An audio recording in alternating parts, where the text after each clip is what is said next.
Hello all signs, month end reading. Ayan.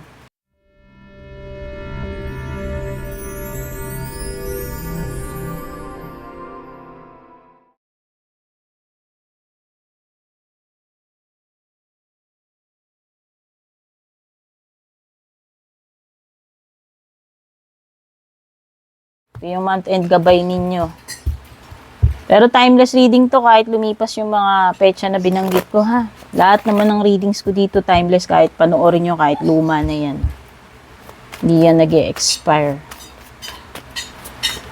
Hello nga pala sa mga bago dito. I'm Purple Teen. Don't forget to subscribe, like, follow. Sa mga matagal na maraming salamat sa patuloy na pagsubaybay suporta. Thank you sa mga nag-join ng membership, nag-avail ng subscription, mga nagpapadala ng super thanks stars, pati na rin yung mga nag-avail ng private reading. Speaking of private reading, tignan nyo na lang yung mga nakasulat sa description. Thank you.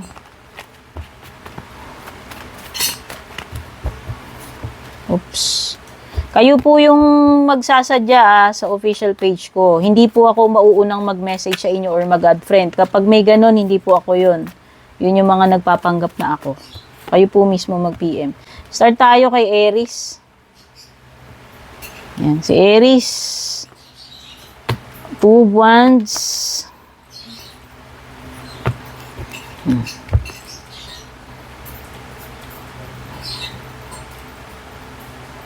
Pwedeng hindi matutuloy lakad ninyo, Aries. Pwedeng may pagbabago ng isip, pagbabago ng plano. Mag-aalangan eh. Basta or may something na nagbago last minute. Ikaw man ito yung person na nakakadil mo. Pwedeng may air signs, pwedeng may fire sign. Pwedeng may Taurus. Okay. So,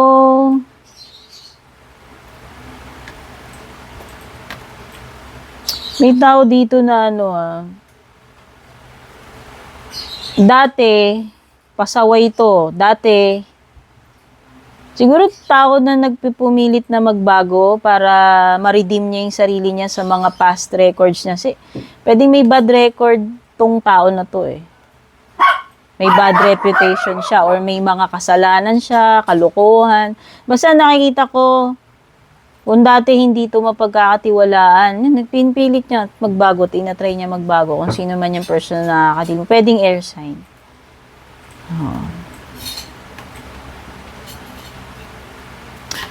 Merong bagay dito na ayaw sabihin sa'yo. Or ikaw, kung ikaw to yung person na nakakadil mo. Pwedeng may tinatago. O baka yun yung lihim nito. Madidiscovery mo. Kasi nga, pwedeng may mga bad record tong tao na to. Pero ngayon, sa changed person na siya or nagbabago na siya. Yun naman ang importante, di ba, Aries? Malalaman at malalaman mo rin ano man tong lihim na to. Baho na yan, o di ba?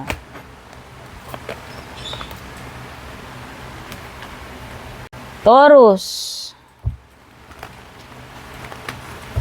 Gabay mo. Month end. Pero timeless to, Taurus, kahit kailan mo mapanood. Panoorin mo na lang intro para sa mga interesado sa private reading. Madedelay, hinihintay mo pera, Taurus. Madedelay, hinihintay mo pera. Asahan mo na hindi ka naiistorbohin netong tao na to. Lalayo na siya for good. Or ikaw to, lalayo ka na for good. Matitigil na yung mga awayan. Ayaw na eh. Pahinga muna. Ceasefire muna. Yun yung nakikita ko dito.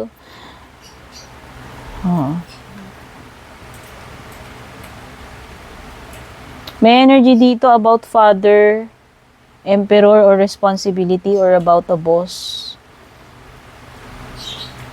Maybe this is you na you are in control ngayong month end. So nakikita ko mang challenge ka harapin mo, makahandle mo yan na maayos, mamamanage mo yan. You can manage, Taurus, huwag ka mag-alala. Yung sinasabi ni Emperor.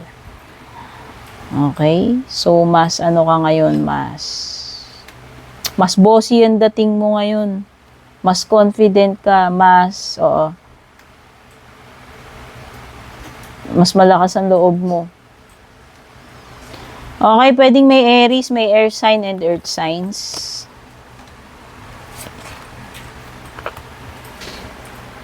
Gemini, ito yung month end gabay mo, pero ito ay timeless reading din kahit lumipas yung mga petsang binanggit ko.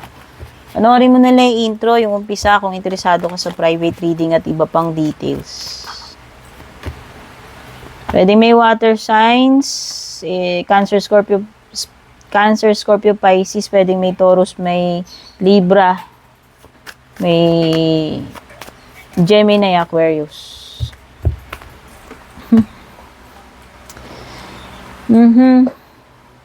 So, wale, kung may naasahan ka na makukuha mo ning dapat mong makuha, Gemini, wale, itong katapusan. Siguro baka next month pa.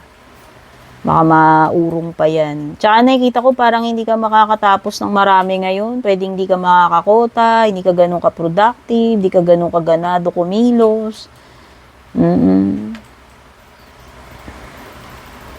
Yung iba, hindi ganun ka-comfortable pagdating sa material. Kasi hindi, pwedeng kapos or basta, may something na ganun. Pero pwedeng may offer sa'yo, Gemini. Romantic man ito or hindi, pwede rin merong mga bagay na kailangan pag-isipan mo munang mabuti bago mo tanggapin. Basta may pinag-iisipan ka mabuti, minumuni-muni ka, kino-contemplate ka with the Four of Cups. Or maybe, pwedeng may i-ignore rin, hindi na-appreciate or na-i-ignore dito whether ikaw yon or oo.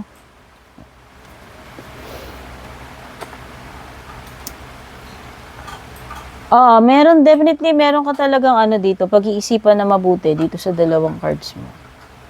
Siguro maganda, planuhin mo yung next move mo. Pero andyan na sa harap mo mamimili ka na lang Kaya lang ikaw itong nag-hesitate siguro, ikaw yung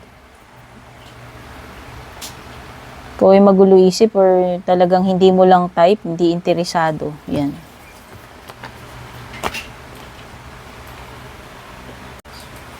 Cancer. Month-end gabay mo. Pero timeless reading din naman to Cancer, kagaya ng lahat ng readings ko dito, kaya kahit lumipas yung mga petsang binanggit ko. Interesado ka sa private reading ko, iba pang details na sa intro, sa pinaka-umpisa, panoorin mo yung mga sinasabi ko dun.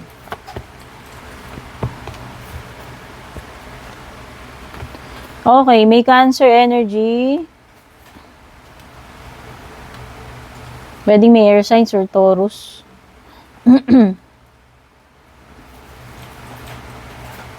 May magbaback out, may hindi magtutuloy. Or may matitigil. Sabihin na natin, Cancer. Hindi ko alam kung may aberya o anumang reason. O talagang nagbago, nag-change of heart, nag-change of mind lang. Pwede rin naman. Kung may lakad ka, pwede rin hindi na tumuloy muna dun sa lakad. Ma-cancel. Or may iba ng schedule.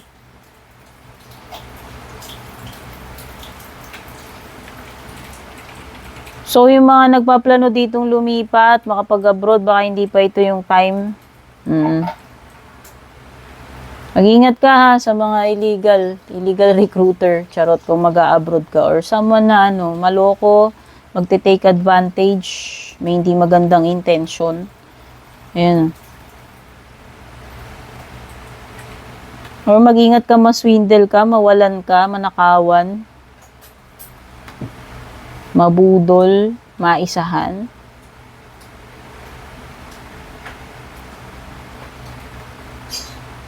Meron ditong magko-confess or magkakaalaman na yung tinatago dito, High Priestess reversed.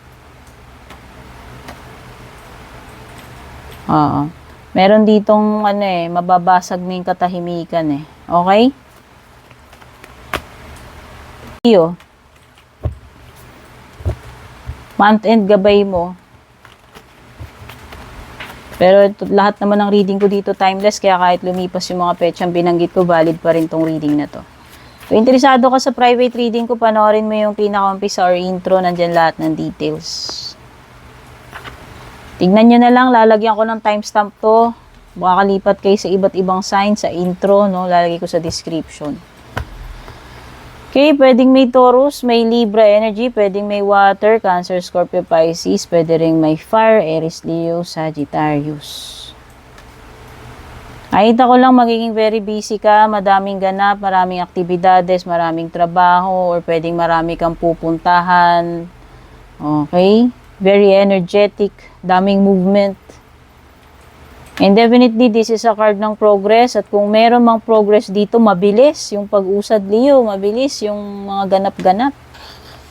So, hindi pwedeng babagal-bagal dito kung opportunity to. Make sure na pag kumatok yung opportunity, you are ready. Open din ng communication lines. Ganda. Pwede rin may pagta-travel. So, nakikita ko maaaring marami kang ma-accomplish matapos ng trabaho. Harvest time with the Empress. Nakikita ko may mga magagandang results dito. May abundance. Nandyan din yung very, ang dami mong ideas. Napaka-creative. Pwedeng energy ng nanay. Merong Empress dito or pregnancy kung may paparating na pregnancy or baby sa family. Pwede kang magkaroon ng ng mga pwede may mga plastic dito, pwede may naiinggit sa iyo dito dahil ang bilis ng progress mo. Pwede kang maka-attract ng mga inggitan, intriga. May mga tao na hindi mo makakasundo, hindi mo feel kasama or hindi ka nila feel kasama. Pwedeng may mga delay pagdating sa occasion. Ano ba tong mga gaganapin na to? Event pero parang may delay. Or mga conflict sa schedule. Ayan, for sure may mga taong hindi nag-agree or nag-approve sa'yo dito. Virgo, month end, gabay mo. Pero kahit lumipas yung petsa na binanggit ko, valid pa rin tong reading na to. Kagaya ng lahat ng readings ko dito, ito ay timeless. At kung interesado ka sa private reading ko, tignan mo na lang yung panoorin mo yung intro or yung umpisa, nandyan lahat yung details or sa description.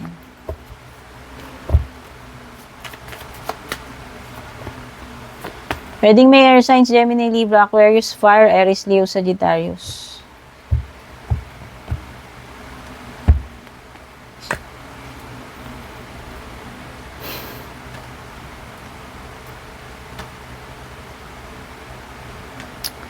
Okay. Merong problem, conflict na hindi mare-resolve, ayan. Meron ditong pwedeng travel na hindi matutuloy or pag-atras, delay. Merong situation na parang wala kang magawa eh. So palilipasin mo na lang eh, parang ganun eh. Kahit anong gawin mo, alam mo 'yun. This is a no card, by the way. Kung naghihintay ka ng sagot or confirmation, this is a no. Wala pa rin improvement sa situation, hindi pa rin masosolve yung problem, kung ano man yan. May mga delays, pwedeng yung mga plano hindi mag-work. Pwedeng sablay. May mga naka-put on hold. Hindi muna, naka-halt nakatigil, frozen. Wala, sablay to Virgo. Mukhang ikaw yung talunan dito kung ako tatanungin. Kaya siguro wag ka na lang munang makipagtalo. Iwasan yung mga heated arguments. Yan. Iwasan munang maging bold and daring sa ngayon. Kasi pwedeng hindi ka magsasucceed dito. Libra. Ito yung month-end gabay mo. Pero kahit lumipas yung petsang binanggit ko, valid pa rin to kasi lahat naman ng readings ko dito. Timeless, kung interesado ka sa private reading ko, Libra, panoorin mo yung pinaka-umpisa or intro, nandun lahat ng details or sa description. Lalagyan ko to timestamps para makalipat kayo sa iba't ibang signs. Nakaya naman sa inyo para mas madali para sa inyo. No? Okay, pwede may Virgo energy dito. Yes, strong energy ng earth signs. Taurus, Virgo, Capricorn. Kung naghihintay ka na magre-reach out sa'yo to, Libra, hindi pa. Kung naghihintay ka ng mga email, phone call, confirmation, mga status ng application, baka hindi ka natawagan. Oo. Or baka, hindi pa darating sa... Basta meron something dito na ano eh. Especially sa mga call. Hindi hindi pa babalik, hindi pa magre-reach out.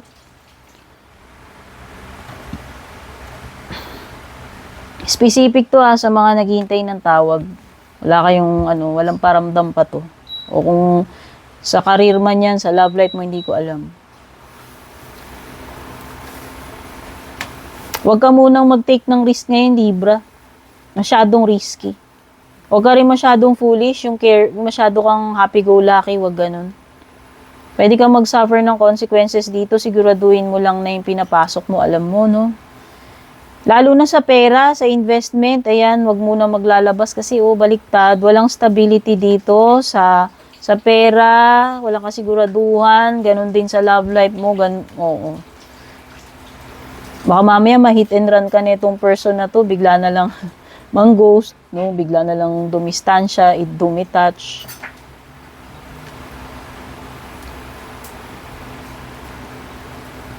Pero alam mo, hindi ko sinasabing wala ng pag-asa to, Libra. Excuse me, nasamid ako ng May tendency siyang bumalik pero sa ngayon hindi pa niya nare-realize. Yun lang yung gusto kong sabihin. Scorpio, ito yung month end gabay mo. Pero kahit lumipas yung petsang binanggit ko, timeless reading lahat ng readings ko dito, kaya valid pa rin to kahit late mo na mapanood. Kung interesado ka sa private reading ko, Scorpio, panoorin mo na lang yung pinaka-intro, yung umpisa, or tignan mo yung mga nakasulat sa description. Meron ding mga timestamps dyan sa ibaba para makalipat kayo sa iba't ibang time at saka signs. May Pisces, may Earth signs, Taurus, Virgo, Capricorn. Pwede rin may, Scorpio. Scorpio. Whether ikaw to or another Scorpio, ha?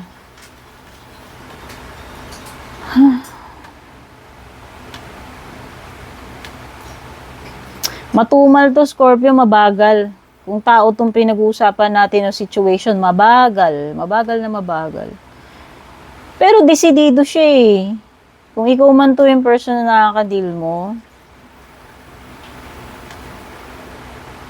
pwedeng meron ditong gusto nang umalis or aalis. Kasi pwedeng naiinip na nga kasi walang progress. Siguro gustong makipagsapalaran where the grass is greener. Maghahanap na lang ng ibang opportunity. Pwedeng hindi na nag-grow dito, walang nangyayari, hindi na happy, or outgrown na. Pwedeng yun yung mga reasons ng pag-alis or pagtalikod dito. May pag-walkout, may pag-alis. Magiging malinaw din yung mga bagay-bagay, Scorpio, ka mag-alala kung merong period dito ng uncertainty, confusion, or mga secrets na marireveal, pwede rin naman. Oo.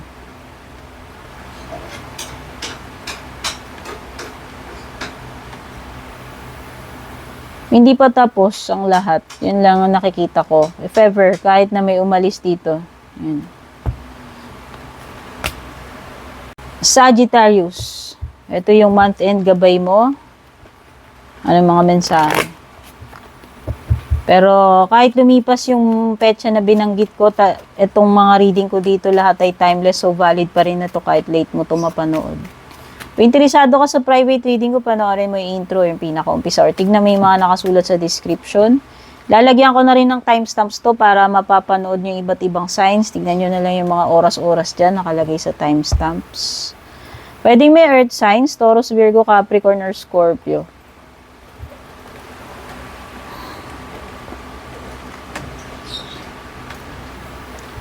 Kung ine-expect nyo na matatapos na to or tapos na, mukhang hindi pa, Sagittarius. Pwedeng may unfinished business dito. Pwedeng may pagbabalik. Huwag kang mag-alala kasi magiging okay din ang lahat, magiging stable din ang lahat base sa Ten of Pentacles mo tsaka King of Pentacles. Medyo matagal yung process siguro, matagal na panahon or mabagal yung pag-usad pero meron, importante may progress. No? Wala naman sa pabilisan yan, hindi naman yung karera, kung ano man yan. Pero nakikita ko lang very stable to, balang araw. This is pangmatagalan stable. Consistent, persistent, pero mabagal. Kung tao to, mabagal kilos. Kung sitwasyon, mabagal yung usad. Okay? Or pwedeng iba dito kung pagpapamilya yung tinatanong ninyo, matagal pa siguro. Oo. Hindi pa sa ngayon. Matagal na panahon pa to bago ka makapagpamilya or mag-settle down kung bawa nag-iipon ka pa ng pera. Capricorn, ito na yung month-end gabay mo. Kung interesado ka sa private readings ko, Capricorn, panoorin mo yung pinaka-umpisa or intro. Tignan mo yung mga nakasulat sa description. Lalagyan ko na rin ng timestamps para makalipat-lipat kayo sa iba't ibang signs. Yun na lang dyan lahat nakasulat sa description yun sa ibaba. Okay, pwedeng merong Leo energy dito. Pwedeng may water, Cancer, Scorpio, Pisces, Taurus, Virgo, Capricorn. Naaalala ka o naaalala mo siya, namimiss ka or namimiss ka niya, ay namimiss mo siya. Something about the past, something very nostalgic para sa iyo, memories. Pwedeng romantic, pwedeng hindi. Mapapasubo ka, Capricorn, kung tanggap ka lang ng tanggap. Kaya make sure na bago mo tanggapin yan, capable ka na ma-deliver mo yung mga yan, kung ano man yan. May mga bagay na pwedeng makaligtaan mo, mapabayaan mo, masyadong busy, masyadong na-overwhelm sa responsibility sa mga tasks, no? May energy dito na umaasa. May energy dito nang hindi pa ready financially or hindi pa ganun ka-stable. Oo. Pwedeng merong irresponsible, clingy. Oo, pwedeng may disappointment. Akala mo maasahan mo pero hindi pala. Or akala kaya pero hindi pala. Yun nga yung mapapasubo energy. Okay? Aquarius, month-end gabay mo. Ano yung mga mensahe dapat malaman? Lalagyan ko ng timestamp sa ibaba, Aquarius, para naman di nakakaya sa'yo, makalipat ka sa iba't ibang signs. At kung interesado ka sa private reading ko, panoorin mo yung pinaka-umpisa intro or yung description, nandyan lahat ng details na kailangan mo para mag-book, mag-inquire. May air signs, Gemini, Libra, Aquarius, merong Aries.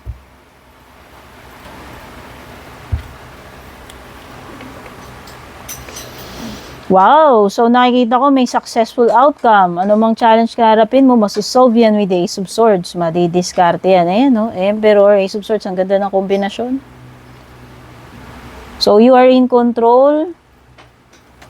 Kaya mong i-manage yan. Kung ano man yung problema na yan, mahirapan ka man dyan.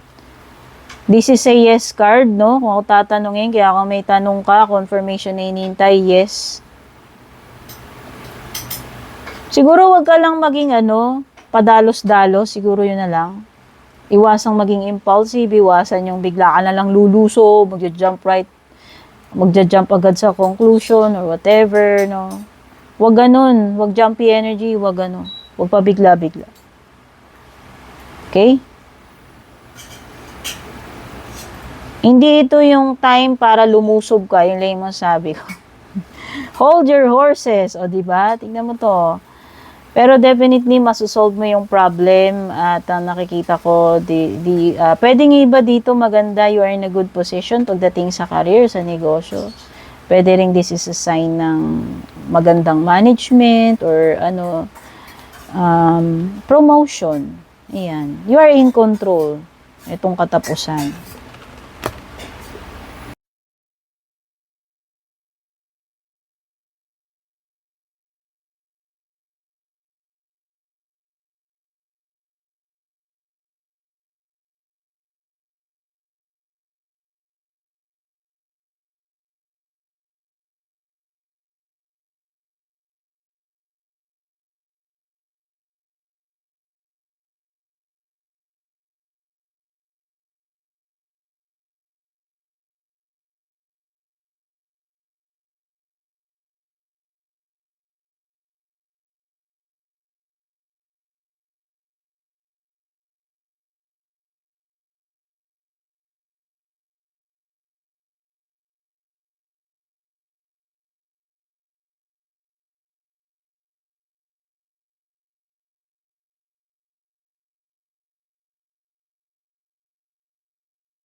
And kung balak nyo pong mag-book or mag-inquire ng personal readings ko, basahin nyo lamang po itong nakasulat sa screen or yung nakalagay sa description.